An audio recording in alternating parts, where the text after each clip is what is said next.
Cricket খেলা দেখালেন নাকি কোনো জাদু দেখালেন অভিষেক শর্মা। ভারতীয় ওই ব্যাটসম্যান খেললেন বিধ্বংসী এক ইনিংস। রীতিমতো মাঠের চতুর্পাশে 4 ছক্কার বন্যা বয়ে দিয়েছেন অভিষেক। ইংলিশ বোলারদের নাস্তানাবুদ করেছেন অভিষেক শর্মা। মাত্র 54 বলে 135 রানের ঝলমলে এক ইনিংস খেলেছেন অভিষেক। আর এই রেকর্ড গড়া ইনিংসে ছিল 13টি ছক্কা এবং 7টি চারের মার। অভিষেকের আজকের ম্যাচের এক একটি শট যেন চোখের দৃষ্টি কেড়ে নিয়েছে। ইংলিশদের নামি দামি বোলাররাও পাত্তা পেল না অভিষেক শর্মার কাছে। হাঁকিয়েছেন বিশাল বিশাল ছয়। একেই তো বলে ভারতীয় ব্যাটসম্যান, একেই তো বলে প্রতিবার সুবিচার করলেন অভিষেক। গত আইপিএল আসর থেকে ঝলমলে ব্যাট করছেন অভিষেক শর্মা, আর আইপিএল এর ধারাবাহিকতা যেন বজায় রাখলেন জাতীয় দলে এসেও।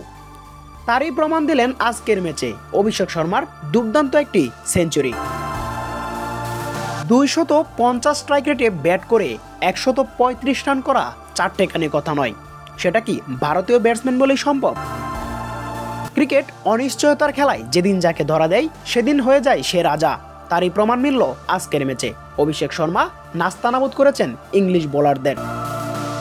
ইংরেজদের জন্য ইংরেজি পরীক্ষা নিলেন অভিষেক শর্মা। তাই তো বাজিমাত করেছেন আজকের ম্যাচে, উঁচু করে ধরে রেখেছেন নিজের ব্যাটটাকে। ভারতীয় জাতীয় দলের কোচ গৌতম গম্ভীর সহ সতীর্থরা এবং মাঠে থাকা দর্শকরাও তার সেঞ্চুরিকে সম্মান জানিয়েছেন। রেকর্ড গড়া এই সেঞ্চুরির মধ্য দিয়ে অভিষেকের জীবনে বয়ে আনুক সফলতা।